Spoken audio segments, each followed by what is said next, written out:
this is inevitable. It is our job, as in anyone who cares about actual impact in climate, I would argue, to, use the Archimedes levers that we have to do the most impactful thing we can in the climate emergency. I would argue for me and our, 1,060 or so customers, the most impactful thing is to put SO2 into the stratosphere and directly reflect some sunlight and to normalize it and to talk about it as much as possible. For most people, it should be starting something similarly ambitious.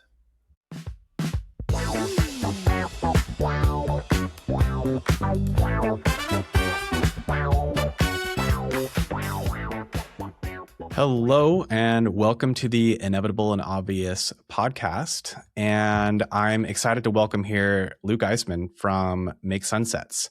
And I've been looking forward to this conversation. We've talked, I think, once before, and I've talked with your co-founder, Andrew, before as well. We've interacted online. And what spurred this was a comment or an article that I wrote and then a comment you left, and we agreed that we should talk about it in public. So we'll get to that. But first, I would love it if you could introduce yourself for the audience. Who are you? What is Make Sunsets? What are you trying to do? Yeah, thanks, Paul. And thanks for having me. I'm Luke. I'm the co-founder of Make Sunsets. We do solar geoengineering. Specifically, we put up balloons with sulfur dioxide in them. You can buy a cooling credit, which is 1 gram on one of our balloons. Your cooling credit is delivered when we can confirm that a balloon containing your gram of sulfur dioxide made it to at least 20 kilometers in altitude before exploding and slightly but meaningfully cooling Earth. How long have you been doing this? Like, when did you get started? About 6 months after Termination Shock came out. So the Neil Stephenson book. Exactly. That was very directly my inspiration. I was listening to the audiobook of it while I was setting up some solar panels on my RV in Mexico. And the more I listened, the more I became convinced that I'd have to dig in on this. As I did research, I thought I'd had like heat stroke or was just getting dumb in my old age or something, because I couldn't understand the scientific consensus that SO2 in the stratosphere creates cooling, and the total lack of any action on this in the face of our climate crisis and the comically minimal amounts of CO2 that we're actually removing, and the net increases of greenhouse gases year over year for, our lives, our parents' lives, etc. How does one of the things that was really activating for me was the 2020 maritime shipping fuel change, and realizing the accelerated warming that came from reducing the sulfur aerosols in the fuels. Did that play any role in that for you, or is that just kind of added fuel to the fire? The latter. It was really just looking at Pinatubo and then being lucky enough to speak with and read some of the literature by some of the leaders in the field. It was really confusing. I've never looked at any other area where there's such consensus and such inaction in an emergency. Mm-hmm. What's the state of Make Sunsets today? Like, where are you guys? I know you've been doing balloon releases. You're selling cooling credits. How is the business going? It's at the end of the day, another boring business. We this month just broke a record for most cooling credits deployed. Again, a cooling credit is 1 gram of SO2 confirmed delivered. We hit 23,951 cooling credits this month. The many academic and NGO critics of Make Sunsets will poo-poo our efforts and the impact, but as you know, there's uncertainty with anything atmospheric, but roughly 1 gram of SO2 offsets the warming of 1 ton of CO2 for 1 year. Again, with error bars around all of this. So, you've worked in CDR. What we did this month for its impact this year, I believe rivals, if not exceeds, what anyone in CDR has done in a year, and is more than most companies have done at all. Again, kind of apples to oranges. Whether you favor this or CDR, honestly, really, I was going to give a technical explanation now, but let's be blunt. CDR cannot scale unless we have free energy or very close to it at 10, 20x the quantity that we're currently producing in the world. So unless you are breaking the law to build nuclear reactors, I don't want to hear about CDR from anyone. proposing it as a serious climate solution, or you have, some pushing boundaries of physics explanation for how we can make fans incredibly efficient. Other than that, it's a nice to have. It doesn't there is no path with CDR without 20x the energy that we currently create in the world, in which we have less than 3C by 2100. Do you, I mean, I mostly agree with that, but I want to check something. Do you mean when you're describing that, like in the short term, or do you mean like CDR ever, like not ever having an impact? 2100, if we're going to stay below 3C, we have to not only be removing all the carbon that we're producing, which, we're doing 1% in our best year ever? No, not even. I'm just rounding up. It's like comically absurdly it's far low. below that. Yeah. We need to not only be doing all of that, we need to be removing historical emissions. There is no known pathway to do that. We can do it. The physics is quite simple. We just need something like 20x as much energy. We have to spend 15% of current global GDP or so to run those machines if they were built, and we have to spend like 1.5x current global GDP to build those carbon capture facilities. So it's not happening, and every day that we wait to do solar geoengineering is needless lives lost, species extincted, and tipping points flirted with. What do you what's like what do you think is the ideal way that the rest of the 21st century plays out? Like if you could, if you were playing a simulation video game, knowing what you know, and you could make stuff happen, and you had all the resources that you needed to do so. What would you do? Yeah, so I gave a presentation a while ago. I called it table stakes. It was at like some progress thing, and I thought about the changes between when my grandma was a child and when my niece is a child right now, the innovations that have occurred and what it might look like for my niece's great grandkids around 2100 or so to have 10x the prosperity that we have now, and for the whole world in fact to be 10x as prosperous. And that's basically what I would do. We have to produce 3.6 times as much energy as we currently do for everyone in the world to use as much energy as the average American. I'd call that table stakes. Likely we will all use far more. The only way we get there is nuclear. There is literally no other route of getting there, whether it's fusion or fission. I'll leave to people way smarter than me. One of those has worked for 40 years, and the Navy's run giant Air Force carriers without a single radiation exposure accident. I did the math using one of the biggest facilities in Canada. We have to build 20,000 of them. They look like a boring suburban Soviet mall. They're just big cement boxes. If we build 20,000 of those, we could power the entire world tomorrow with nuclear energy. We have the uranium and other fuels to do it. It is clean. It is safe. There is no excuse for us not demanding with more vigor than the craziest Ministry for the Future termination shock villains. There is no excuse for us not demanding that ubiquitous nuclear power occur right now. Anything short of that is going to really result in people less American and white than you and I not having what we have. To fast forward a bit. So nuclear energy, and I basically agree. Like we're not going to be able to achieve our climate goals without just enormous increases in the amounts of energy that we can produce, and nuclear is the obvious way to do that.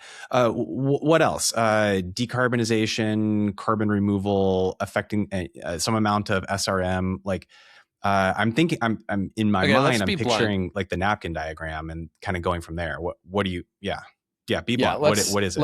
Let's say that, you've talked about how annoying it is having climate scientists, be repulsed that you dare at a conference that's supposed to be about it, talk about things other than just fantasies. We're not going to remove a meaningful quantity of carbon from the atmosphere during our lives, with the possible exception that someone might actually grind up a couple tropical islands at some point and do the basalt route. Short of that, we're not going to do it. Or maybe phytoplankton too. But maybe, there's other stuff like who knows? It might, and those might get us to 5 or 10% of annual emissions if we're lucky. Drops in the bucket compared to what we need to do.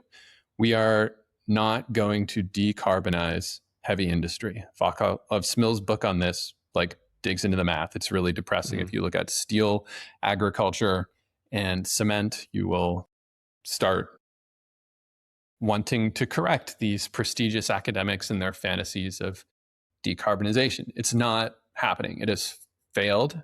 If there is innovation, as has always occurred with innovation, when it is cost effective, it will roll out. But I'm tired of supporting this fantasy that we can't. First and foremost, there's one magic wand thing I could correct, and the rhetoric around this. We've been doing geoengineering since at least the start of the Industrial Revolution. Mother Nature could not give less of a fuck what we call it.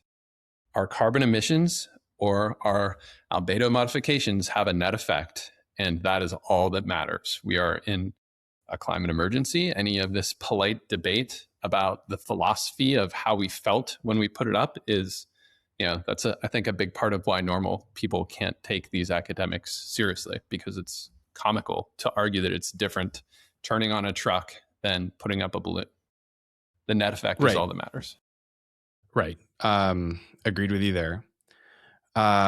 So a question I'm trying to get at is, I'll put it out there too. I essentially agree that some amount of sunlight reflection is essentially necessary. And I think where we might disagree is over what the preconditions are for doing that. But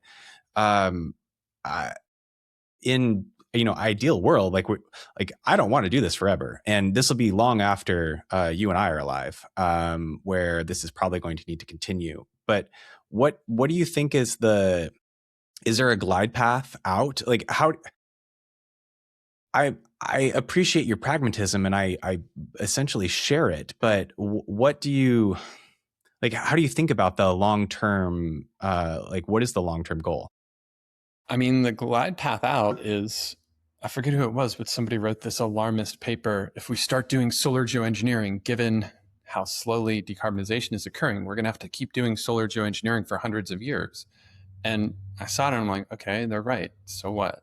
We have to do many things, and our modern world falls apart in many ways if we stop doing. We can't stop making things. Fertilizer, for instance. Can't stop making fertilizer. Can't stop taking vaccines.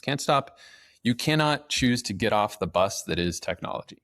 You can try. It's comical. I tried starting a farm. It was even more ridiculous than you would imagine. We can't stop. And moreover, I would argue that it is morally wrong to pretend that we can. It's giving people false hope that they can just, rinse out their used plastics and plant a couple trees and everything will be okay. That's demonstrably untrue. Totally. Yes. The glide path out is exactly what the glide path in was. It's technology. We continue cobbling shit together as we have since we started using our opposable thumbs. And we're going to do many of the worst things with our technologies, and we're going to do some good ones and some of the best ones. And we're going to continue cobbling along, and everything, human civilization really is like a fantastically fraudulently successful startup, and that every measure of progress is up and to the right on a decade plus time scale. It's a very boring conclusion, and it's really freaking people out now with AI that can do a majority of meaningful knowledge work. But it's change. We're going to navigate it. We don't really have any other choice. To pretend that we do, really, I mean, especially for the leaders in academia, those writing checks to these things, I think of Greta's comment to the UN, "How dare you?" That's interesting. I'm curious, what is your, because I want to get into this tension. I know that you and Andrew sort of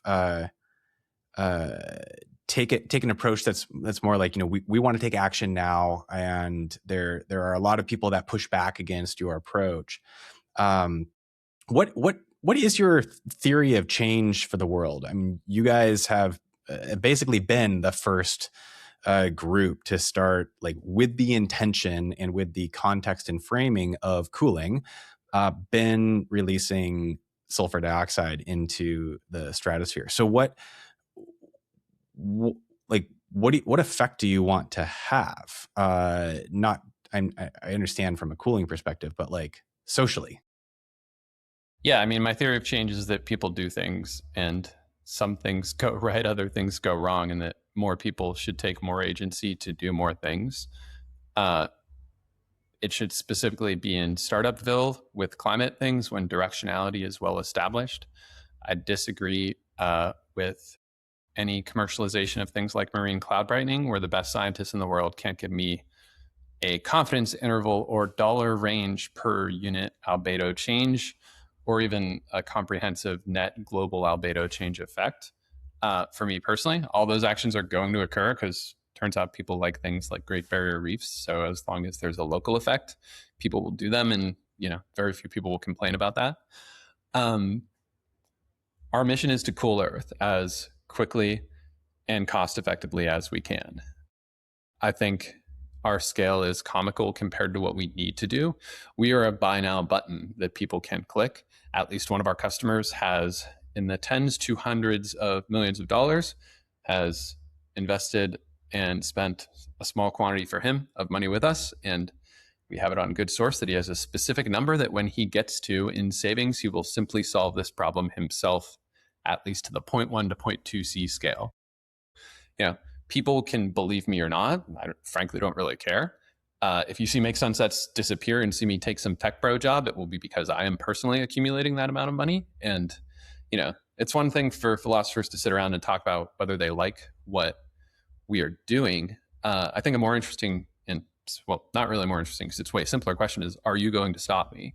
And unless someone is going to do that, and everyone else who now knows about this, like the cat's out of the bag. Like anyone can do this. I've written about it for Make Magazine. Some of the best questions I've got with live demos are from 5 and 6 year olds digging into the technology around it. This is inevitable.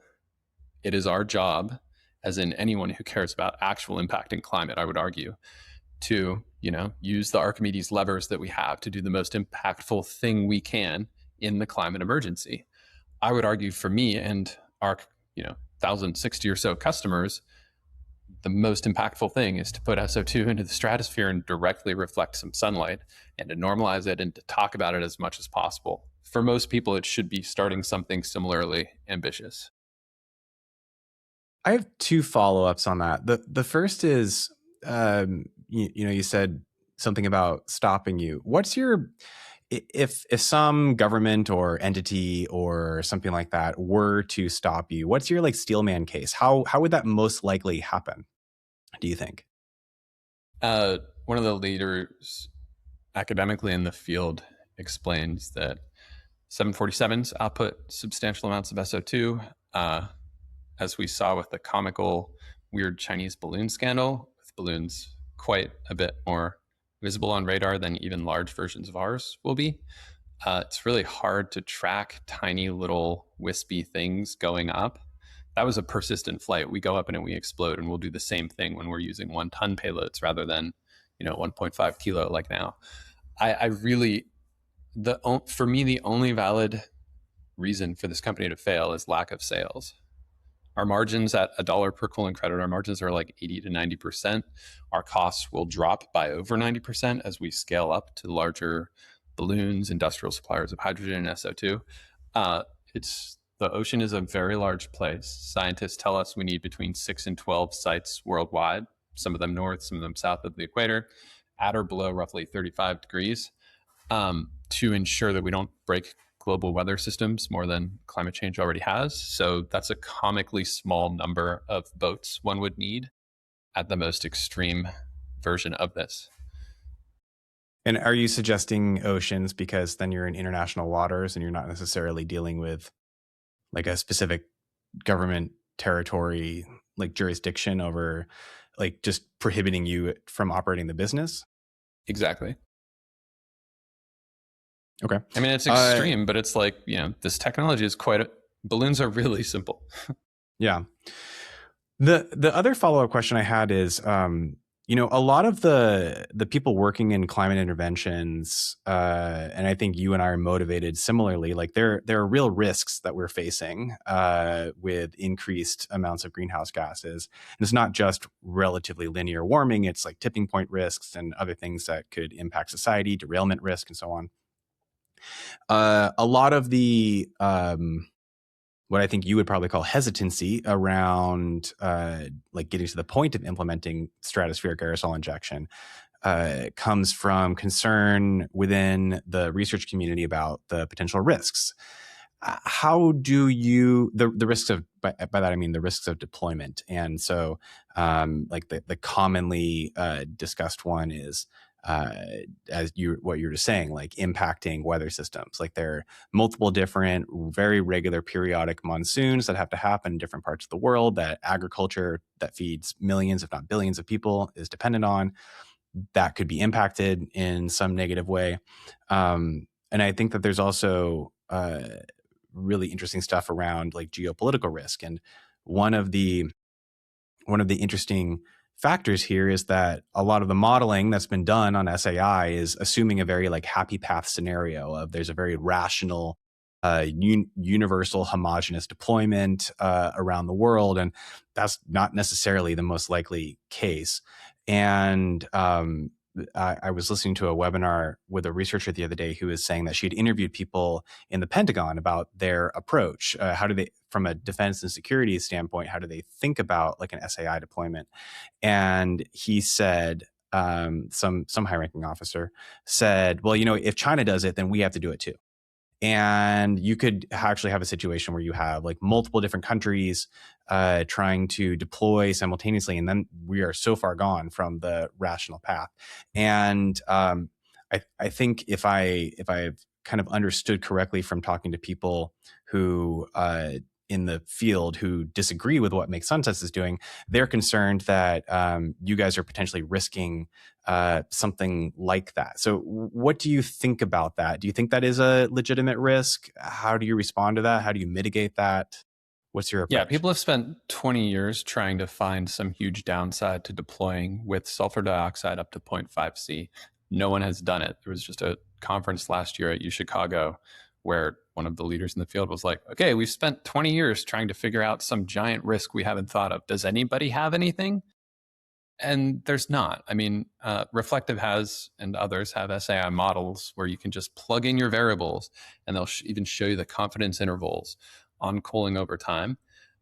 It's also this weird little, I don't think it's intentional, but people making this argument are framing nature right now and nature at the inevitable without solar geoengineering 3C by 2100 as just this utopia when, if you bother to actually travel to some of these places and talk to farmers, every record is being broken every other year. So, you talk about potential disruptions to monsoons. You have to reach very far. You have to be like, okay, what about variability in wheat yield in Ecuador? And these are actually the types of paper titles. I may be wrong on the commodity in the country, but people have gone that far now in trying to find a downside to this.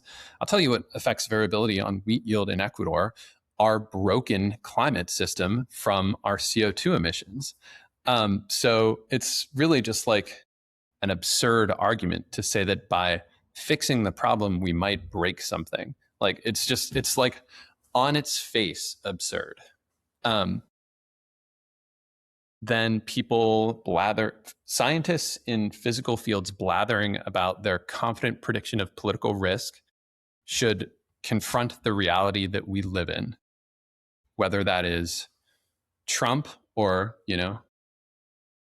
Biden and then Trump. Like, someone telling me confidently they know what will happen with politics really should, as some of the effective altruists might say, update your priors, because no one knows confidently what will happen with politics. And our job as people who want to change the world in an emergency is to take action and do it and deal with the politics. To think that we can predict that, how's that going so far? Environmentalists have been doing that since the 70s, and it's pretty.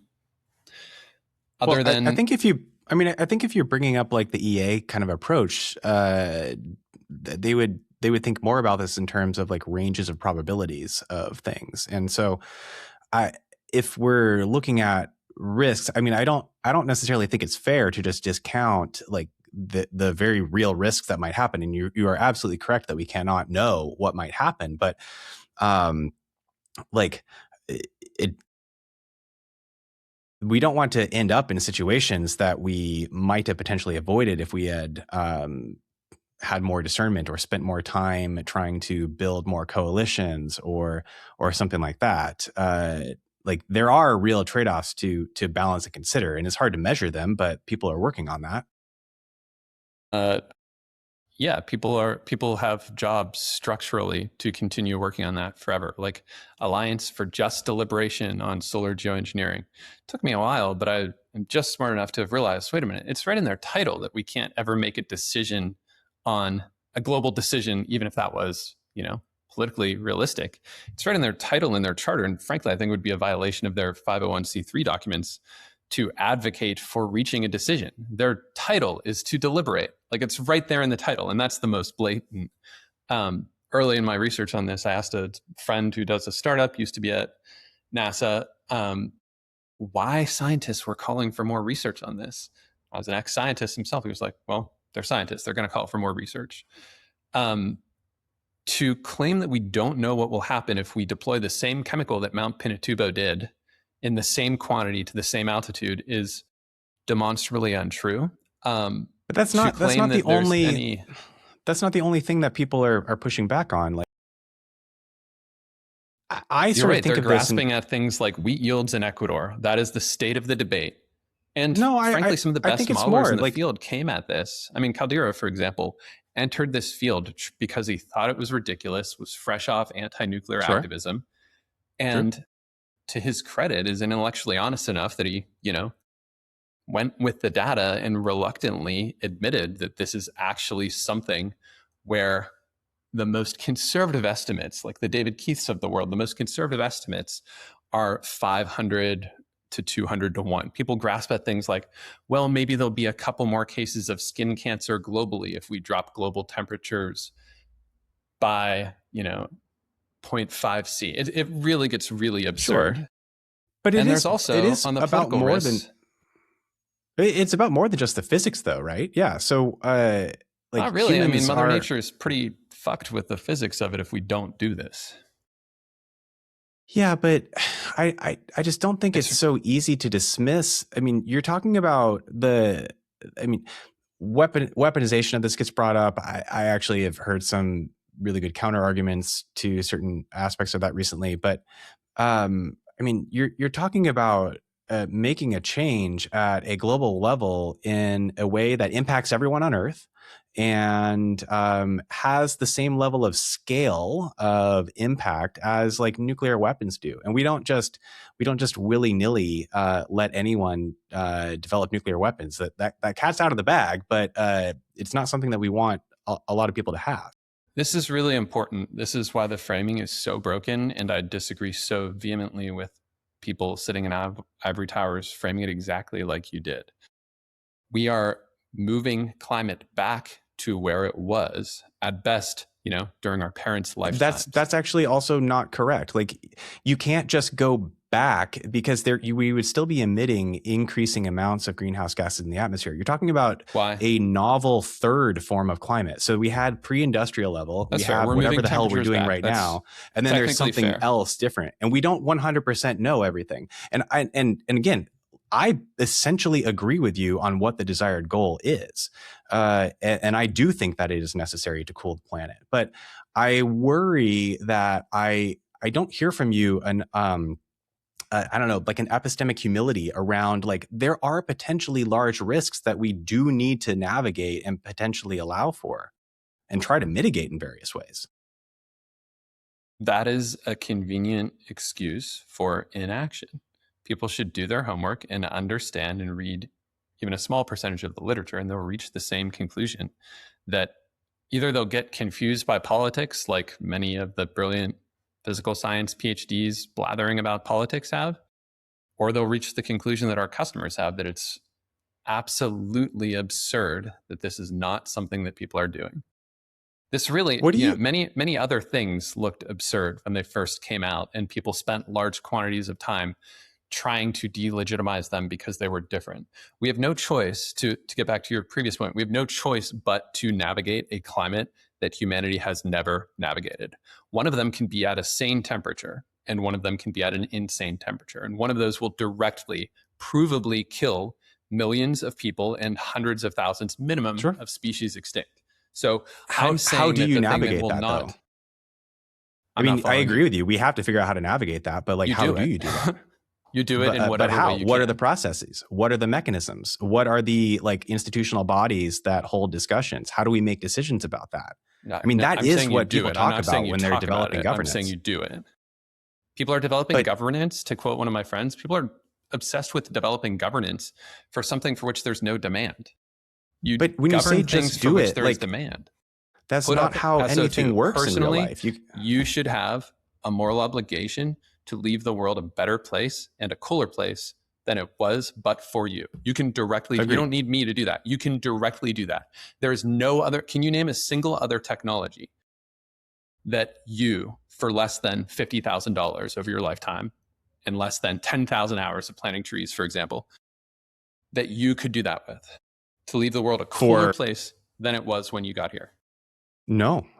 But also there are that's what's so unique about this is that like we've never done this before. We don't know what will happen. And when you say you just do it, like that's not saying true, you just do it. It's like if we could just do it, we would have just done it to solve greenhouse gases. Like that's not actually possible. That's not that. Look, the one thing I know a little bit about is hackers in garages building technology that sometimes other people a little bit use. And that's exactly how it happens. And the counterfactual that you just cited is not how any innovation I've ever heard of has rolled out. And I can cite a dozen examples right now of my path being how it's occurred. Smallpox vaccine is one of the more famous and controversial ones. Smallpox is a great example. In garages. Smallpox had the World Health Organization and institutions and governments around the world coordinating to reach the deepest parts of human society throughout the world. There was manufacturing capability that went into that. There was sociological science. There was chemistry. There was government coordination. There was funding from all different sources. Like that's complexity. After there was demand. You're talking about 100 years after Cowper's or whatever his name was experimented on milkmaids. We are at that phase of climate interventions. When there is demand, then things get governed and scaled up exactly like you're talking about. The world is putting the cart before the horse with this.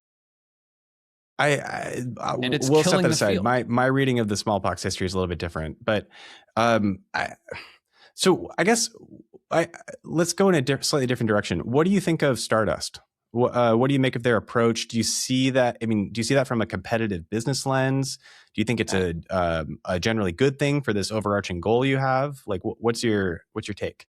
They're quite secretive. I don't know enough about them to say anything authoritatively. I want to see more people trying to cool Earth. So to the degree that they're not just, I was going to say smoke and mirrors, but actually smoke and mirrors of the right kind would be fine for albedo enhancement. I don't know, like they like us probably minimally matter. Like we need many people trying to do this. We need, more than just one goofy friend of mine running one NGO seriously trying to do reflective things at L1. Like the state of the fields talking about environmentalism broadly are either you have people making energy and hence money, or you have some very small number of people like me and others who are just doing it. A bunch of people thinking that they can bitch to politicians and that suddenly magically something will change, which, update your priors. And then you have academics who are not all, but many, and many will tell you this, more political than politicians and focused on, especially now, not losing their jobs because they worked their asses off to get tenure and then get to utilize the work inexpensively of others on their path to tenure. And now they have like no grants in many fields from the US government. So they're sucking up to rando billionaires to try to convince them that we need to further study something that should just be deployed. If we spent the amount that we're spending on bullshit studies of someday maybe having a consensus mechanism, which, by the way, humanity has never had, to have every single person in the world somehow say something about SRM and then somehow enforce that, the whatever percent who want to do it like me won't somehow be able to do it. Like this absurd fantasy of governing something for which there is so little demand and there is so little technical ability to govern. It's just this massive waste. I mean, I agree with you in some respects on that. Like, I don't anticipate that there will be a like UN, body vote on this kind of thing. It seems far more likely more like a multilateral coalition, and stuff does just happen that way. I mean, example is popping into my head right now. I was thinking about like Bretton Woods after World War II, and like our modern monetary order is based off of decisions that the victors of World War II made. So that is true in that way, but I still think it's far more dependent upon institutions than I think you're giving them credit for. Like my Why? contention is that money in equals cooling, and that I'm cheap now and can get much cheaper in a cooling per dollar in. I'm telling you that for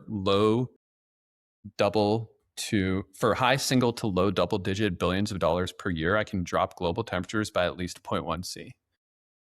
And I'm telling you that I'm quite convinced that me and the 10,000 hacker friends who will take to the sea if necessary are going to get away with it. The only barrier is money. I think power matters a lot more than you're giving people credit for. Like, I mean, I've had people from people from Sea Shepherd literally cold email me saying if we want to do a boat thing, they'd love to help. Like, that's not the money I need. And I think that if an administration in Washington D.C. disliked enough what you were doing, like the U.S. Navy is really strong. Like nobody cares. That's the sad conclusion. There's a couple academics paid to pretend they care, but honestly, frankly, they know that they're. We might. I mean, that's the work of like this entire field is to make that change. It might change. We might suddenly have international consensus that we, for the first time ever, not even just consensus. There might be more concern. Carbon. There are plenty of people in academia and professional at being concerned who are plenty concerned. The average lettuce farmer, when I go to recover a tracking device on his farm in Salinas, could give less of a fuck. If anything, he's like, cool, climate seems screwed. Good luck, tech bro, experimenting with something that might help. No, we made, talk about administration attention. We made the EPA's top 100 achievements in their first 100 days list. That was the Zeldin's decision to send us a letter and tweet about us. And then we paid $15,000 to have a former general counsel of the EPA write us a letter explaining how they should instead help us make Earth cool again. And we have yet to hear from them again, other than to fulfill the FOIA request that I put in to try to figure out whether it was Nicole Shanahan or some other crazy chemtrail enthusiast who triggered this whole thing, which I still don't know and frankly don't care more than, the one FOIA request. But really, like, as counterintuitive as it is, almost nobody cares. What does success look like for Make Sunsets in 10 years? A meaningful, business-wise, measurable impact. Drop in global temperatures. Scientists tell us we may have to be as much as 0.1 C to distinguish from the noise. That's in the megaton or so. What scale does that put your business at that point? I mean, we're about halfway to break even now.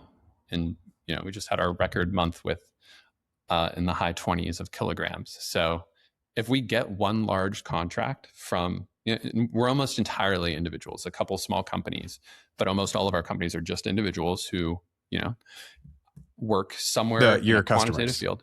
Exactly. Mm-hmm. Go on. I'm actually curious that what is the profile of the customers?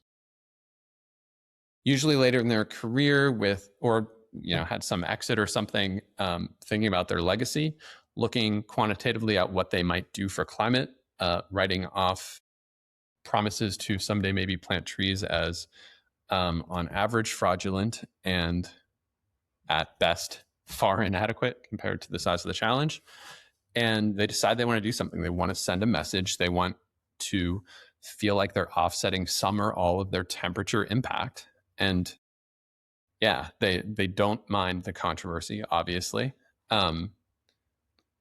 We need far more of them than we have, but there's a path to this where individuals can solve this problem. We have to spend somewhere like an average year of Coca-Cola's revenue on this. What do you think are the scaling barriers for you, in terms of like how do you actually get that many customers? Great what are question. what are the like social things that you have to overcome for that? I'll talk about the easy one first. To deploy this quantity, there is no resource we need which is even remotely scarce. Hydrogen and sulfur are two of the top. I think hydrogen is the most abundant element in the universe. Sulfur is like the sixth most abundant on Earth. Sulfur burnt in the presence of oxygen is SO2. It's a byproduct that's incredibly cheap. I pay much more at smaller quantities, but I can buy 1,000 kilograms for $1,000. And it goes down from there. Frankly, we may get paid to capture it at some point, but it doesn't matter. It's such a small price. Hydrogen we can make by electrolyzing water. So it's basically a function of power, also quite inexpensive as a byproduct of some other processes. Latex for the balloons right now, we switch to polyethylene and hopefully reuse them. With larger balloons, if we don't reuse them, we burn them. People can bitch about that until they do the math on the actual carbon impact in comparison to the cooling impact. None of these are anywhere remotely like scarce resources. When we do balloons like Loon did and like NASA regularly flies, we'll be doing 1-ton payloads, if not larger.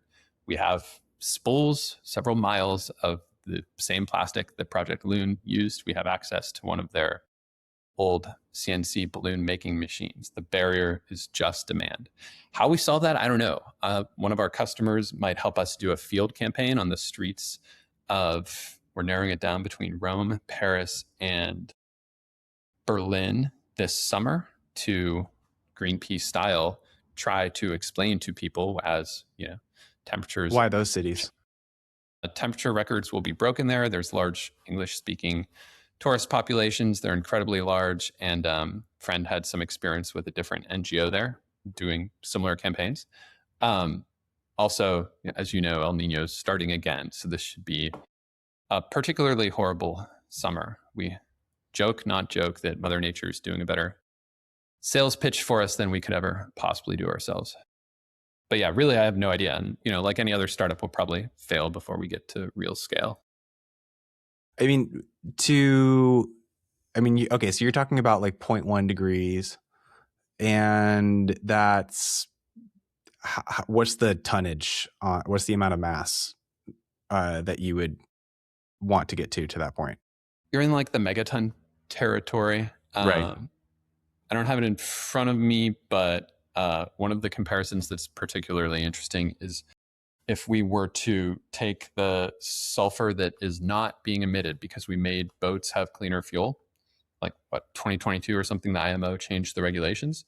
That amount of sulfur, if we instead put it as SO2 into the stratosphere, the amount that was removed, we actually don't know what that would do. It would be far more. If we do like a quarter of that, we should be around 0.5 C of cooling. So the quantity that we're talking about, like any other medicine, location and delivery matter a lot. So we're talking about moving a small quantity of something that we already emit in large quantities, something like 1 or 2% of global SO2 emissions that we'd have to move. And by the way, that's dropping as we move away from coal and other things that output sulfur dioxide. Like you mentioned with marine fuel, it's scientists tell us that, I'm supposed to caveat this, something like when equilibrium atmospherically is reached, it will be about a 0.06 warmer world, 0.06 C, because of the reduction in sulfur emissions from marine shipping. So by moving that same emissions, or a fraction of that same emissions, it's about 22x more effective per unit SO2 emitted to do so in the stratosphere compared to at ground level. And by effective, I mean albedo reduction, so watts per square meter over time. albedo increase rather. One of the arguments you guys have used, like in your response to the EPA, was that relative to sulfur dioxide emissions from manufacturing and from airplane travel and so on like that, like you're doing it on like kind of a negligible amount currently. But if you were to reach these goals that you're describing, that's no longer a negligible amount. I think that one of the things that I have heard when people are discussing Make Sunsets is like, okay, it seems like what they're doing is more symbolic and helping spur action in this space and creating conversation and so on.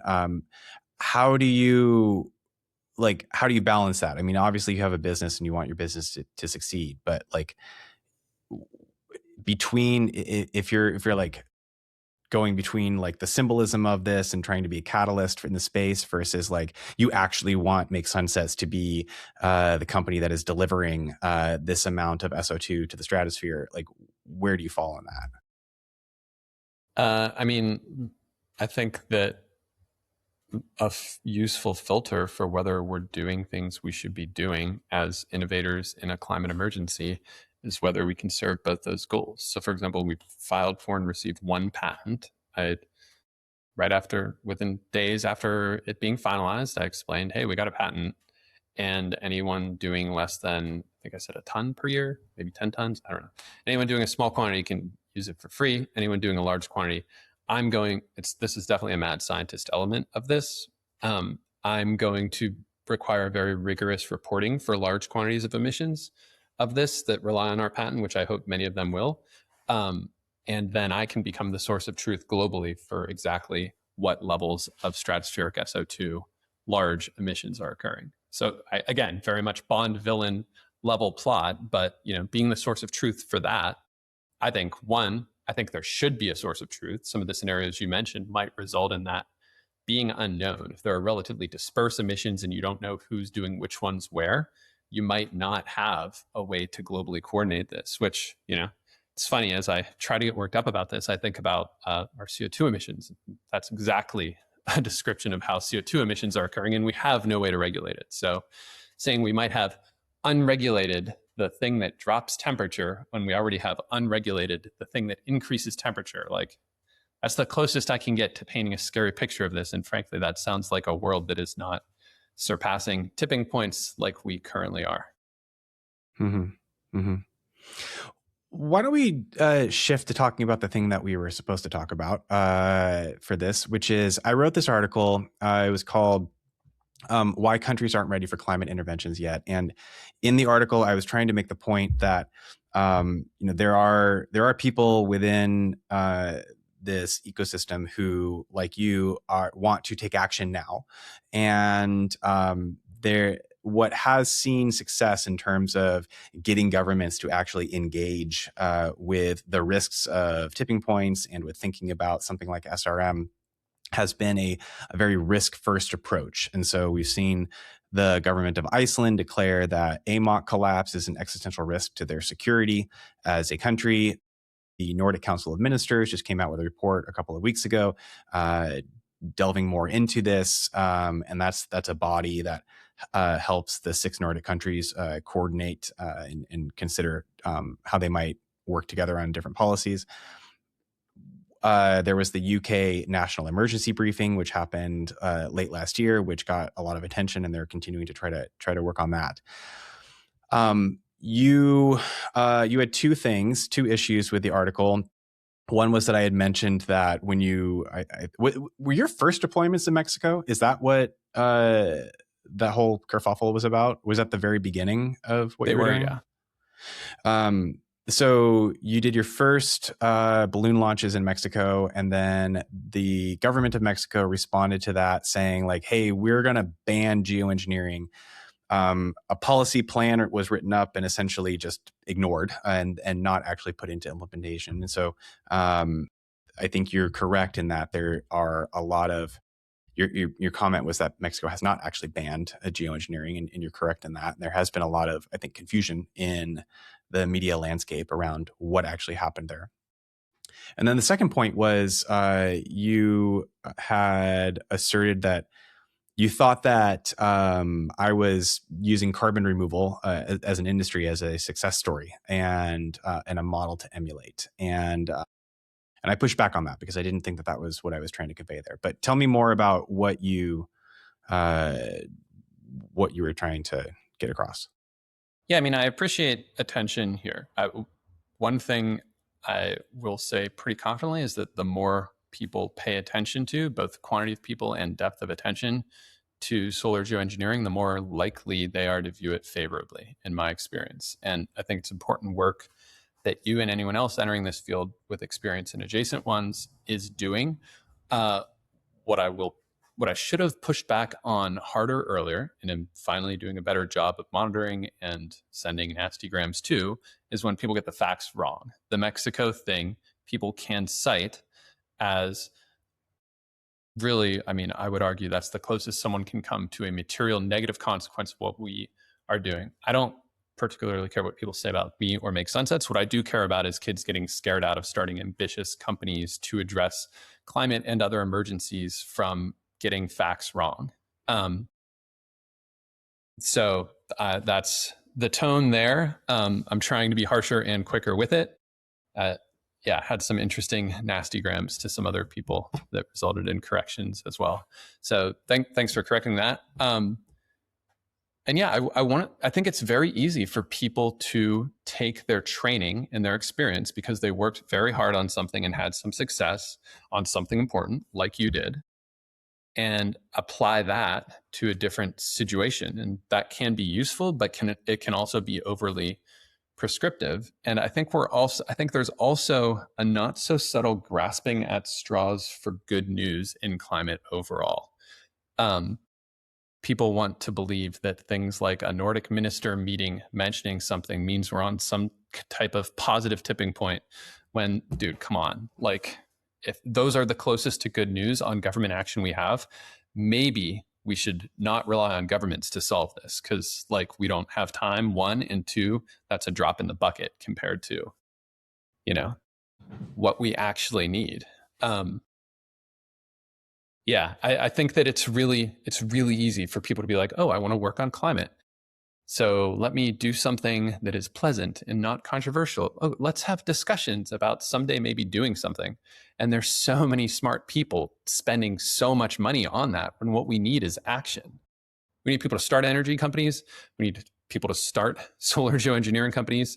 And we need a whole lot of mitigation companies and nonprofit or whatever. Take company as shorthand for group that gets things done. Because whatever, if you get things done, that is what matters, in my opinion.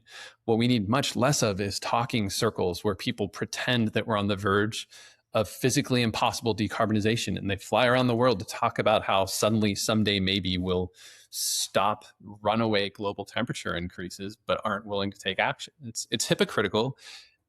And at the end result is an excuse for inaction. That might be a good place to wrap up. Unless you have questions for me about this, because in with respect to carbon removal or anything else. I mean, I'm really excited to continue reading as you explore this. I am very opinionated. Please don't. I very much appreciate you and more people working on this, and I will push all of you, proportional to how smart I think you are, to focus more on action rather than analysis and meetings.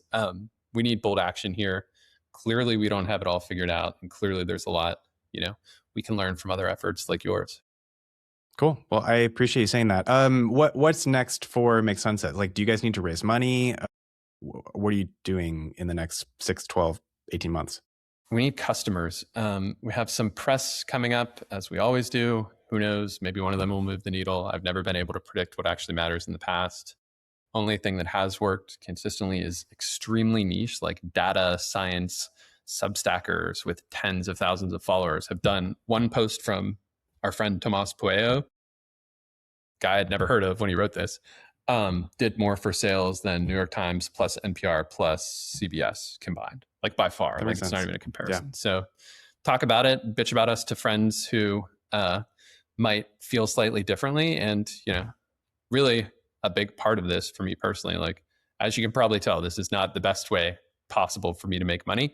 A big part of this is encouraging people to take action by taking action. Okay. Well, we'll end there. Thanks for coming on to talk about this with me, Luke. Yeah, thanks for having me. Okay. Just finished recording that with Luke. I think this is really interesting. I essentially agree with the desired goal. Like, I do think that cooling is going to be necessary. I very much disagree with the approach that Make Sunsets has taken. In particular, because my experience, like with carbon removal and nori, which was sitting at the intersection of carbon dioxide removal and cryptocurrency, both nascent markets and industries at the time that we got started in 2017. This bias for action that Luke kept coming back to around. We want more people doing things, and I wholeheartedly believed that for a very long time.